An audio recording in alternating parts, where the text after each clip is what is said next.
Where are you tuning in from? The nurse's hands tightened around the blood pressure cuff like she was trying to hold something in. Maybe the truth, maybe me. She leaned close, her breath brushing my cheek. When the doctor walks in, pretend you're someone else. I turned toward her, ready to demand answers, but she sliced the air with a whisper sharp enough to cut skin. No time. The door handle shifted. Her eyes widened, not with fear, but with warning. A tall silhouette stretched across the floor as the doctor entered, wearing a smile polished like a salesman's, but his eyes calculating every detail. My pulse hammered against the cuff. That was the moment I understood. This visit had nothing to do with my health. It was a trap. And I wasn't meant to walk out of it. For weeks my chest had felt tight. Not sick, pressured.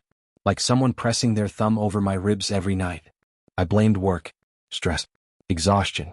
The usual excuses we tell ourselves when something darker prowls beneath the surface. But the nurse's warning unlocked a part of me I keep buried, the part trained to read lies before the mouth forms them. The doctor greeted me with practiced warmth. His gaze flicked to the chart just a little too carefully, making sure the name matched whatever story he planned to tell. My wife had insisted on this appointment. She'd even booked it herself. Go to my clinic. They'll take care of you, she'd said, too sweet, too quick, too eager. But sitting under those sterile lights, with a nurse trembling behind me, I realized my wife never specialized in concern. She specialized in control. While the doctor pretended to review my file, I pretended I wasn't watching him. A cabinet behind him stood slightly open. Inside sat a vial with a red label, my name nowhere on it.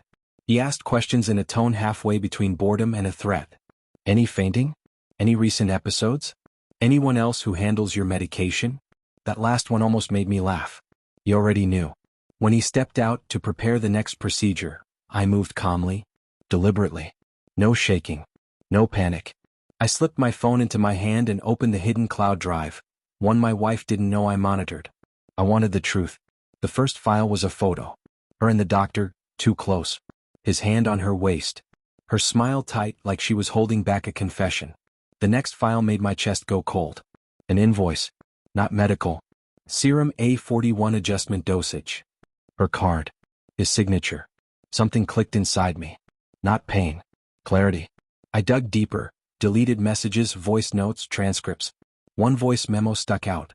My wife's voice, steady, casual, like planning dinner. Make sure he doesn't ask questions. Once it's over, we're done.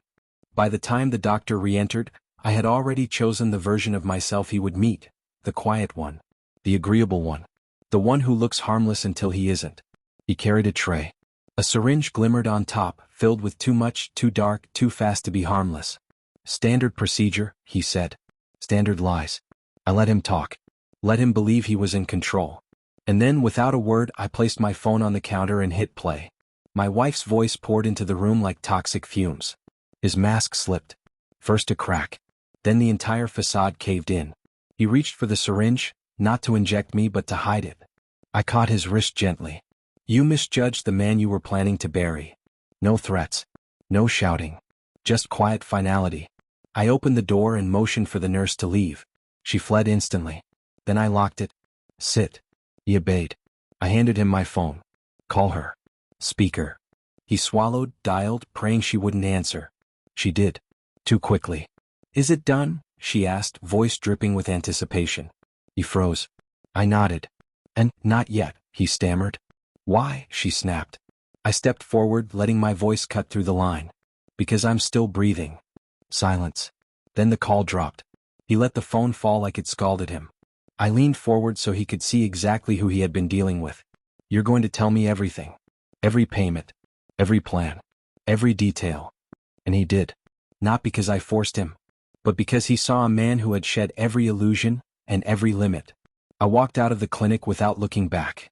The nurse watched me leave, her shoulders finally relaxing. Are you all right? She asked. For the first time in weeks, the truth came easily. I am now. Outside, the cold air filled my lungs like a reset button. I didn't think about the doctor or the syringe or the files saved in multiple places. I thought about her.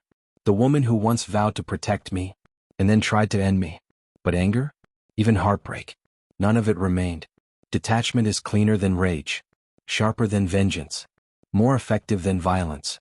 By the time she realized I knew everything, her world would already be collapsing. quietly, precisely, without a trace. And I would watch from a distance, calm as a winter storm. If you were in my place, what would you have done? Follow for more dark twists. And thank you for watching.